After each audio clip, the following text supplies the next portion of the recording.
Good afternoon. Thank you for being here today to discuss the fiscal year 2020 defense budget. We have senior leaders from the Comptroller and Joint Staff, Ms. McCusker and General Arati, to brief you on the details. So I just want to take a minute to give you some few high-level takeaways. Wars of the future are going to be radically different from the short, conventional wars and protracted counterterrorism operations we've fought since the collapse of the Soviet Union.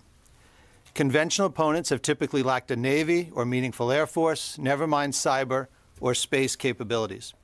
As a result, they were limited to a single domain, land, where they were quickly overmatched. So the conflicts were short and lopsided. The conventional war phase of Desert Storm and Operation Iraqi Freedom took less than 45 days.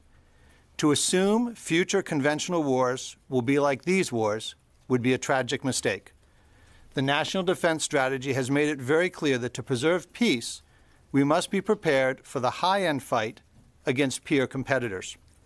Future wars will be waged not just in the air, on the land, or at sea, but also in space and cyberspace, dramatically increasing the complexity of warfare.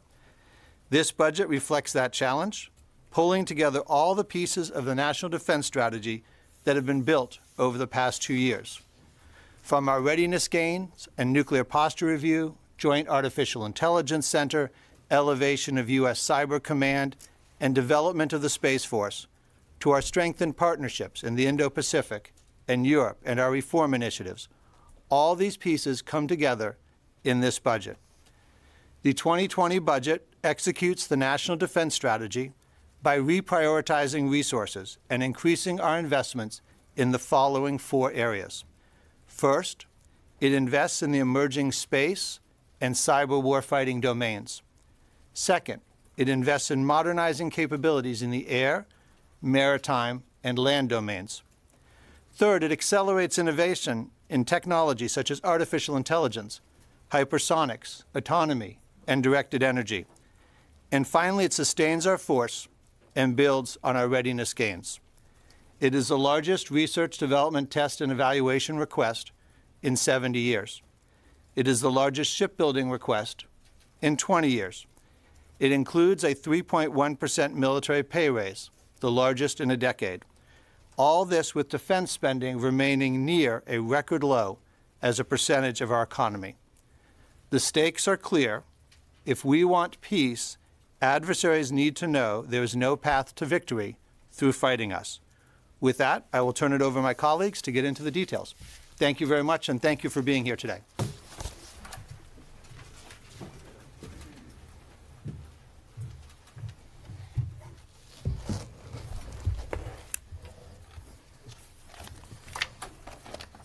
Good afternoon. I'm Elaine McCusker, Deputy Comptroller. I'm accompanied today by General Arati, the Joint Staff J8. Mr. Norquist gave a great preview of our strategic thinking behind this budget. To understand our budget, it is important to remember where we have been, how we got here, and our strategy for the future. Deterring or defeating great power aggression is a fundamentally different challenge than the regional conflicts against rogue states that were the basis of our planning constructs for the last 25 years. We took a hard look at the nature of competition, our global commitments, and our resources, people, capabilities, and funding. We also looked at our competitors. China and Russia will not fight us the way we have gotten used to fighting. Next slide. To be successful, we have to change how we develop, posture, and employ the joint force. This slide summarizes the key takeaways of the NDS and emphasizes what is different about this strategy compared to prior defense strategies. It sets the department on a path to prepare for long-term strategic competition. It introduces operational surprise and unpredictable force employment. It moves past the Desert Storm model to multi-domain operations within denied environments. Next slide. This slide provides a brief recap of our budget focus the last few years. In FYs 17 and 18, we were about readiness and recovery to include training and rebuilding our munitions inventory. In FY 19, we had our first really strategy-driven budget with a focus on lethality. The NDS drove the issues we'd considered, the decisions we made, and the funding we needed. We are executing this budget now, and with the help of Congress, jump-started our focus on new warfighting domains and capabilities. The FY 2020 budget is the next big step. The NDS drove our decisions, and this budget is a major milestone in its implementation. To support the NDS, we need a budget that stays the course. This is our budget top-line snapshot. At $718 billion for DoD, it shows growth over the FY19 enacted amount of just over 5%. The FY20 budget request conforms to the Budget Control Act's caps with a $545 billion base budget request. It includes $165 billion for overseas contingency operations and $9 billion for emergency funding. The OCO and emergency will be broken out, and we'll discuss that a little bit later. The FY20 budget request carries out the NDS by prioritizing resources and shifting investments to prepare for a potential future high-end fight. We are requesting resources in the 4 focus areas and the gray areas on this slide that were highlighted by Mr. Norquist in his opening statement. I will now turn it over to General Ariarty to talk about warfighting domains, innovative technologies, and readiness on the next several slides. Good morning, ladies and gentlemen. I'm just going to briefly walk through the next few charts to amplify the comments that Mr. Norquist and Ms. McCusker made with respect to enhancing competitiveness through emerging warfighting domains, indeed contested domains. In the space domain, the focus was on enhancing our organizational structure and improving our capabilities, including satellite communications capabilities, space-based warning, and space launch capacity. We come in at about $14.1 billion of investment, and that's approximately a 15% increase over last year. In the cyber domain, we see about a $9.6 billion investment, a 10% increase over last year for offensive and defensive cyberspace capabilities and operations enhancements, resilient networks to protect our operating networks and systems, and a modern multi-cloud to create a modern multi-cloud environment. Next chart. As was mentioned, we also continue to modernize our capabilities and capacity in the air, maritime, and land domains, namely enhancing 4th and 5th generation aircraft capabilities to be able to fulfill the priorities of the national defense strategy against our primary competitors, as well as in the maritime domain with significant increases in naval capacity with strike options, including unmanned capabilities, and growing the battle force fleet on its way to 355 ships down the road.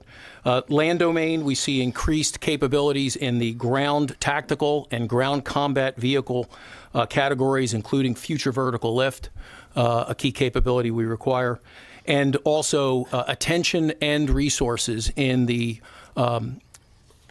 items, equipment, and capabilities required by our small units, our squads, infantry squads in the Army and Marine Corps. In the multi-domain category, in nuclear, missile defense, and special operating forces, we see significant increases to look to the competitive advantages of the United States, protecting the homeland, and also preserving our ability to project power. Next chart, please. Looking forward, in terms of advanced technologies and fielding innovative technologies, the 4 categories shown on this chart are highlights, including unmanned and autonomous systems in all domains, artificial intelligence and machine learning, hypersonics in the air, sea, and maritime and ground domains, and finally directed energy and enhancing the ability to be able to use directed energy appropriately in the future, and this would be mostly in the research and development phase for directed energy. Next chart. In terms of readiness gains, first it's important to call out that the services are supporting readiness to the max executable level in this budget. We've seen readiness improvements across the force over the past few years. I'll highlight air and ground training, naval training, maintenance enhancements, logistics enhancements, munitions in terms of what we've done to increase munition stockage levels as appropriate to meet the requirements of the combatant commanders, and taken greater emphasis on training for cyber operations as well. And I'll turn it back over to Ms. McCusker. On the next slide, sustaining our force.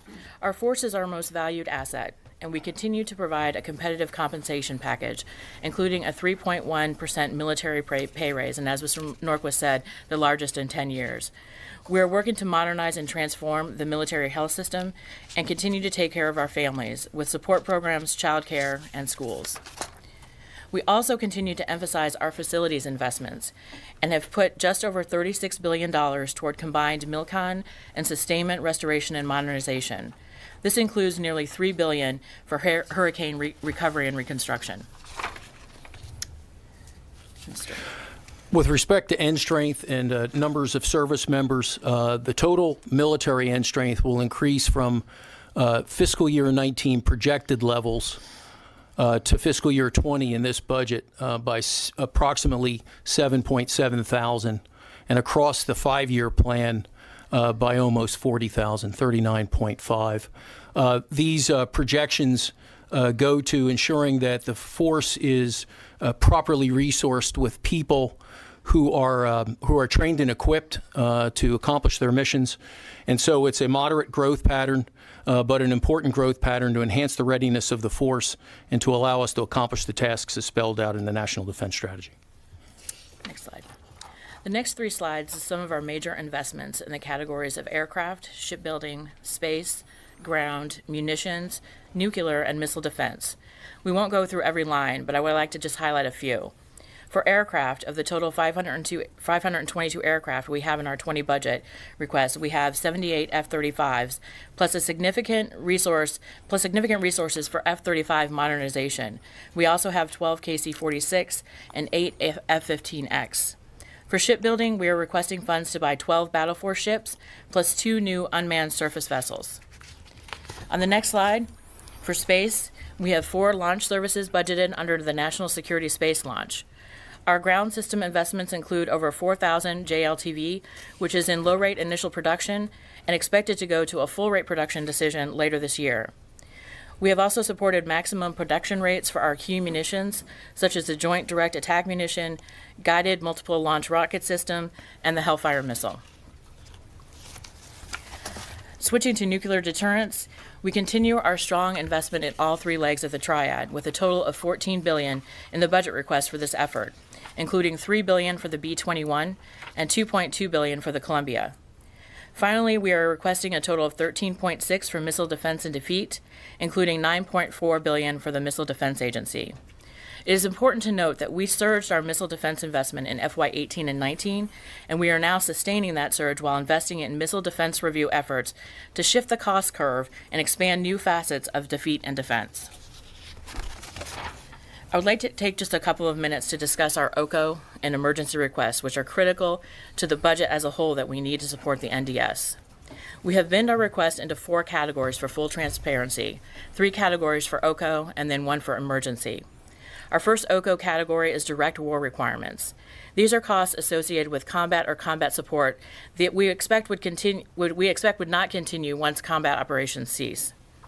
The second bin is enduring requirements that have not yet moved to the base budget. These are costs for our posture and presence in the Middle East, Africa, and the Philippines, along with the European Deterrence Initiative. Taken together, these 2 bins are consistent with the FY19 enacted OCO level. The third bin is our OCO for base, which supports things like munitions, base operation support, weapon systems sustainment and maintenance, and other readiness efforts that have been funded in part in OCO in the past. And finally, our emergency funding for MILCON that would support hurricane recovery and continued commitment to the southwest border. We have new money for the border in our budget to support the President's priority and to avoid the need for further potential use of 2808. Before we conclude, I'd like to spend just a minute on business reform. The department captured $4.7 billion in savings in FY 17 and 18, and is on track to save $6 billion in FY 19.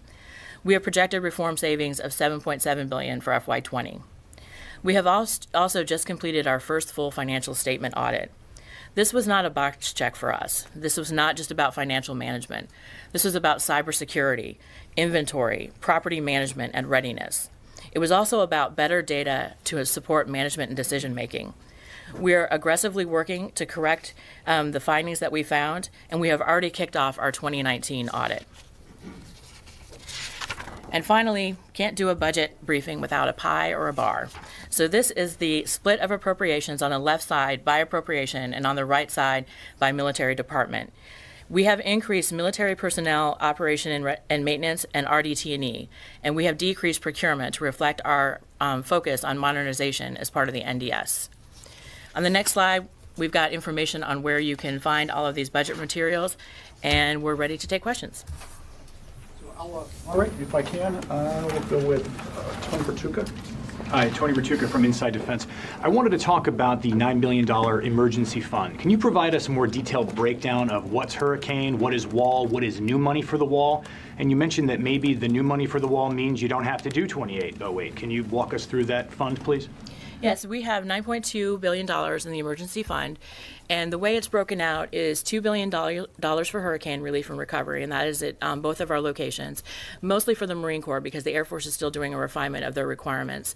We have $3.6 billion, up to $3.6 billion to backfill any Milcon projects that we end up having to fund in 20 instead of 19. And then we also have $3.6 billion for potential new construction for the border.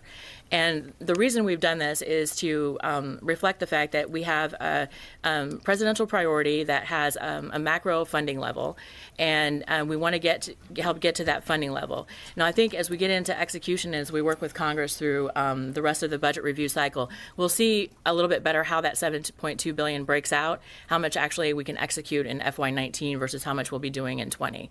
But that's the basic breakout of how we built that part of the budget. And then, sorry, General, do you have anything to add? No, it's... And then separately on the F-35, buying fewer F-35s, buying more F-15s. Seems like the sustainment cost of the F-35 probably played a role in this. What is the sustainment cost you used to make the determination that the F-15 was a more intelligent buy, a better buy? And does this mean the department's going to alter its posture on the F-35 with regard to how much it wants to spend? So I think just first on the TAC Air mix between the F-15, the F-18, and the F-35. TAC Air was one of the key issues that the leadership reviewed as part of its program budget review, really looking at what threat we're facing and what our cost calculus is and what we need to address different parts of our threat. And that's how we came up with the balance between the 4th and 5th generation aircraft, decision that was made by Secretary Mattis before he left. And I think General Arty can add more about what the capabilities are that we're going for, but I think we've really invested a lot of money into the F-35 modernization. So we have 78 aircraft, and then we've also got significant resources for modernizing that aircraft. The F-35 remains a critical program for the Joint Force as we look to the future and the kinds of capabilities we require. The F-15X provides additional capacity and readiness, especially in the near years to mid years as we look at the threats and the kinds of combat potential that we needed to bring to bear. So as the F-35 program and the stockage of aircraft in the fleets continue to grow, the 4th generation fighters in that mix we felt was appropriate to have as we looked at the threat and the kinds of flexibility we required as we go forward. Jeff Scoble, please. Thank you. Jeff Schobel, Task and Purpose. Can you talk about why the Defense Department is ordering fewer JLTVs, especially for the Army in fiscal 20? I think I'd want to defer to the Army to talk specifically about their procurement program, but my understanding is they're on their path to meet their requirement, and their order this year reflects that requirement. Okay, and recently the Air Force Chief of Staff said that there would be $135 billion in the budget over the FYDP for penetrating capabilities. Can you talk about where that's reflected here? We don't have our FYDP budget here. We have our FY20 budget here, and I think what you'll see in the increases in the Air Force budget, and actually all the service budgets for RDT&E, is a reflection of that kind of priority. All right, Kazim, did you have a question? Yeah. I have a question on OCO funding. So as we know, the Syrian, the fight against ISIS in Syria is rolling up, and then the U.S. Forces are pulling out of Syria, but we see that still the budget allocates $300 million for Syrian train and equip program, and then $250 million for the border security of that in that country. Can you explain how this 300 million will be used and who the U.S. is going to train, as U.S. is already pulling out and the fight against ISIS is coming to be over? I'll start and then let General Artie comment. I think what you're seeing in our budget is a reflection of, an updated part of the strategy on sort of where we stand in defeating ISIS, but also a continued emphasis on our second line of effort, which is our partnerships and our allies and their critical role in, maintaining the gains that we've achieved in that area. I think we'll adjust as appropriate as we move forward. As we built this budget, it was based on the information at the time. It still is an important part of the overall request, and we'll adjust as necessary. Tony? Ms. McCusker, this budget's going to be attacked because it's seen as a slush, abusing the OCO as a slush fund. This is a phrase that then Representative Mulvaney used in 2016 to describe OCO funding, slush fund. Can you give us a sense of what your defense is going to be or your rationale for using it when you go up to the Hill? I think two things, really. The first is that the OCO budget request receives at least as much scrutiny and oversight from OMB and Congress as our base budget request does.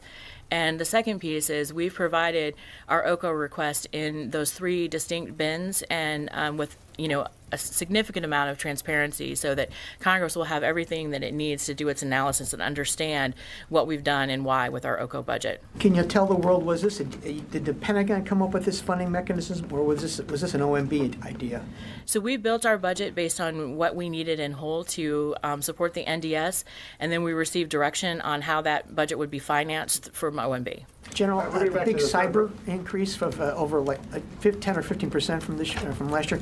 Did that reflect some of the new authorities you've got from Congress in this year's NDAA to be more aggressive on offensive cyber and kind of to push the envelope? I think the whole package, the totality of it all, is an emphasis on the department in developing capabilities in cyber. So yes, there's certainly a recognition that we need to continue to develop capabilities to stay ahead of our adversaries, and that's what this budget reflects. Thanks. Third row? Right, yeah. Yeah, thank you. Previously, the U.S. public debt was described as a national emergency or potentially national emergency. So in your interaction with OMB, was there any idea of planning possibly for the discretionary budget getting squeezed out by interest payments in the future?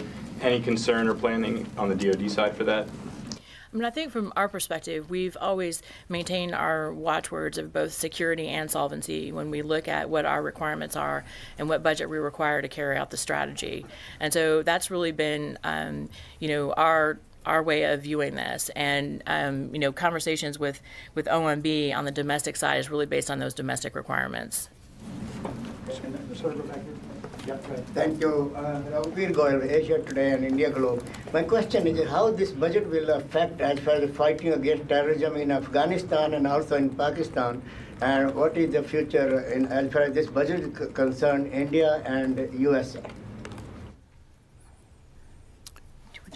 I would only say that the India-U.S. relationship is an important one. This budget continues to resource the necessary activities to counter violent extremism that the United States will carry out when required. Hi, Lou Martinez with ABC. Going back to Tony's point about the OCO, how do you counter the idea that this pushing this $97 billion into OCO isn't really just a shell game and goes against the spirit of the BCA? Again, from our perspective, we built a budget that is required to carry out the National Defense Strategy. The decision on how to best finance that budget was made by OMB and something that we followed their direction on. But still, it is law that you have these budget caps, and yet you are making a conscious decision here to shift money into an account that doesn't. It really, I'm looking here for the definition of what you're calling base.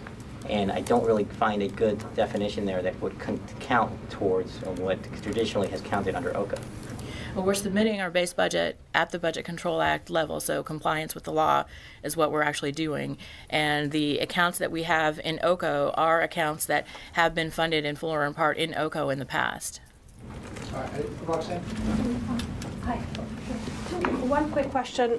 Can you tell us how much funding goes into JEDI for 2020? On the order of about 60. For JEDI, we have 61.9 million. And you foresee going ahead with the program? I mean, I think the contracting strategy is something that our CIO and our acquisition team is running.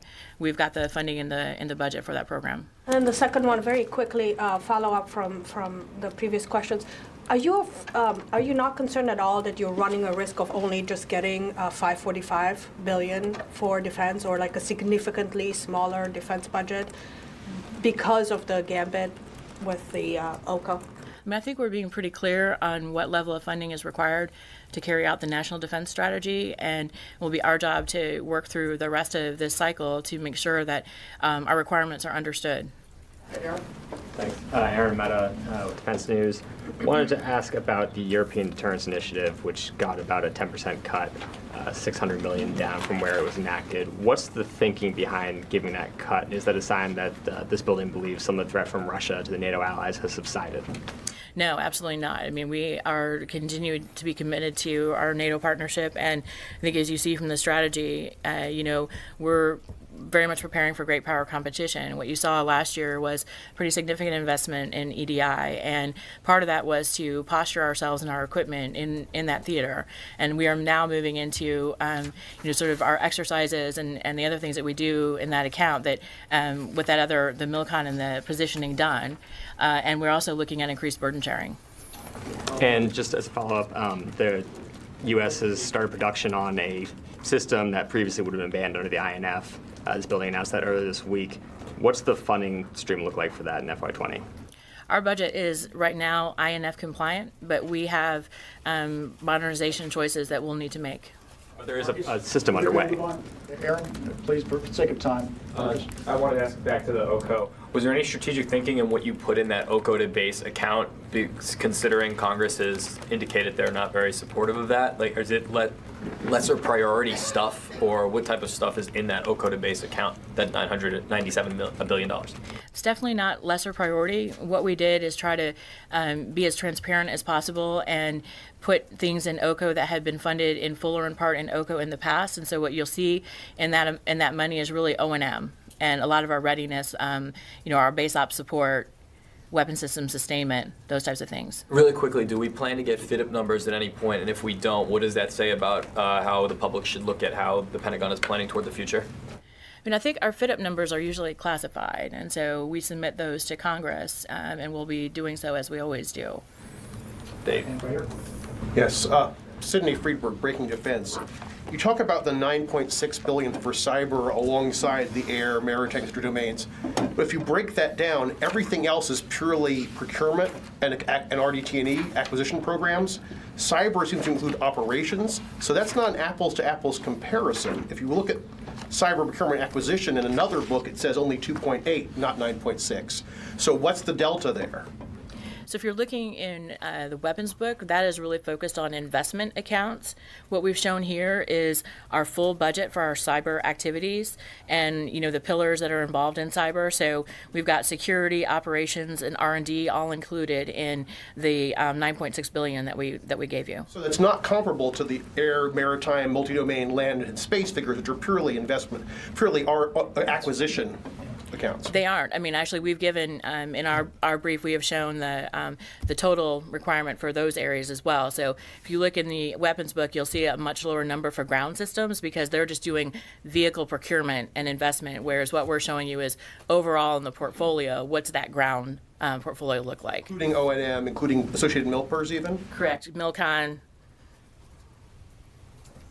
Hi, Sam LeGrand with USNI News. To follow up on Marcus's point, the FIDIP numbers are classified. I don't believe that was the case previous to now. Is this a new policy? I'd like you to elaborate on that. It's not a new policy. It's my understanding that our FIDIP numbers normally are classified, and we share those with the Hill in that way. There's no change in policy. That is not the way it's been for quite a while. I guess I'll take that for the record. Yeah, let's get back to you on that. And then, but just to follow up, but another question is moving forward in the unmanned systems, especially in the Navy. There are a couple of big swings in here, including 10 new unmanned large surface combatants. Can you talk a little bit about what are the validated requirements for these? Where did these come from in terms of a need for the Navy? I mean, we still don't have a new force structure assessment for how the service is planning on reorganizing. How does this count against the shipbuilding total as far as an OSD perspective goes? Right. So I'll just maybe address some of your question there with respect to the unmanned surface vessels. It's part of a look to the future in the way that we could operate. And certainly experimentation and force design activities will follow. There are requirements for the department to operate it in a more autonomous manner. The Navy will begin to fulfill those requirements as we look at different ways of operating, right? So this is about looking at the future differently than we've looked at the past. That doesn't mean that what we have today is less important or is not critical in the next decade, 2 decades, even 3 decades. But it is an acknowledgement that we need to start to consider other ways of operating to enhance our lethality as our adversaries adapt and change their ways of operating. Steve? Hi, Steve Trumbull with Aviation Week. On the hypersonic and the $2.6 billion for the hypersonic, we know of 4 programs of record that have been in the budget: Hacksaw, Arrow, CPS, and this new land launch, newly titled Land Launch Limited Operational Capability. Are there any other programs of record in the budget for hypersonic programs, and is there any money allocated for hypersonic defense? On the other programs, I think I'm going to ask you to talk with the services about that. I don't have those details in front of me right now. Okay. Anything on defense? Yeah, I believe it's included in the missile defense portfolio. I don't have the specifics. I'll have to get back to you on that. Thank you. John Harper with National Defense Magazine. The Missile Defense Review called for beefing up existing capabilities and investing in new capabilities. But in this budget, it seems that the procurement and RDT&E, or the acquisition portfolio, would actually see a decrease in missile defense and defeat. Can you kind of explain that seeming discrepancy between sort of the new strategy or outlook versus what's in this budget? So I think 2 things are probably making it appear that way. The first is that we surged our missile defense and defeat capability in 18 and 19 with reprogramming and a budget amendment. And so we're basically maintaining that tail, and we're not going to continue to maintain what we surged in those years. So that brings that program profile down. What you'll also see is that we've invested about $1.3 billion in specifically MDR-related technologies that are not inside the Missile Defense Agency budget, but that are part of our Missile Defense and Defeat program. And can you explain what some of those technologies are? I think I'd rather do that maybe in a different form. Hi, Paul Shakeman with U.S. News. In going back to the question about the European Deterrence Initiative, the specific language about the money allocated to provide assistance and support to Ukraine calls for a replacement of any weapons. Does that mean that there's no consideration for any new kinds of weaponry, lethal weaponry going to their military? I mean, I think for Ukraine, obviously we'll comply with what the law says, and I think what we've got is a piece of our EDI, sort of allocated for those types of initiatives, and they get developed sort of as we move forward in partnership with the State Department and others. $200 million plus in that account. Hey, Justin Doubleday with Inside Defense. The budget request assumes $7.7 billion in savings through reforms. You say where that money is coming from, and then where are you redirecting it to? The money is already sort of will be redirected to our higher priority items. The money is mainly coming from a couple of different areas. We've got some divestments of programs that are no longer consistent with the National Defense Strategy, and so you'll see some of that when you talk to the services. We've got some initiatives in the areas of IT, which is again about cybersecurity and reform in that area. We've got initiatives in healthcare, which is really about delivering the same quality of healthcare, but doing it a little bit smarter and a little bit more efficient. And then we also have a category called category management, which is really about the department being an overall smarter customer on how we buy goods and services across the enterprise. And the higher priority areas, what we've sort of discussed already within the budget. Just increased lethality of the force. Yeah. Hi, Lara Seligman with Foreign Policy. I wanted to follow up on Aaron's question, actually. We got a statement from you guys yesterday saying, as part of the U.S. response to Russia's violations of the INF Treaty, the DoD commenced treaty-compliant research and development of conventional ground-launched missile concepts in late 2017. Can you tell us more about what that is exactly and where that appears in the budget and what that funding stream looks like? I think I'm going to have to take the specifics of that and get back to you. Because you said that you're not right now funding non-INF compliant missiles. Our budget is INF compliant, but we have some modernization choices that we're going to have to make based on what's taking place. But that statement says that this fabrication started in late 2017. We didn't do non-INF compliant work in 2017. That's correct. Okay, right. But it supports what might be a non-INF compliant missile in the future. Well, I mean, there's advanced research that if taken in one direction, could do one thing, and if taken in another direction, could do another. And I think those are some of the decisions we have to make on how we're going to do our modernization. Okay. Hi, thank you. Travis Tritton with Bloomberg Government. You mentioned healthcare reforms. Does that include eliminating healthcare billets, and could you say how many? There's really not an elimination of billets. We're doing a conversion of military to civilian to put those military billets back into lethality, and that is part of our proposal for this year. Could you explain what that means, and could you talk about the number that you're talking about? I think the number is about 15,000 that we're looking at taking from military billets and converting to civilian billets. But I'd like to get back to you on the specifics of that. I just wanted to ask, what is that $3.6 billion in the emergency funds that is being backfilled? What is that going to backfill? Go ahead. And how can Congress, if they don't know the programs, the MILCON programs that money is being taken from and then backfilled, how can they? I mean, you're essentially requesting money from them for something they don't even know what it's for. So what we've done is we've requested the emergency money as part of the Army MILCON budget, and along with that we're requesting a transfer fund so that once we have definition on those projects that we would need to fund in 20 instead of 19, we would be able to put that money in the right place. And so that fidelity will be available as we kind of move through this deliberative process. You know when? I don't have an estimate on when at this point. Ryan? May I just follow up on Paul's question? Ryan Brown, CNN. The other $3.6 billion that you say is for additional wall construction, there's not a lot of information on that. Is that for the Counter-Drug Authority account?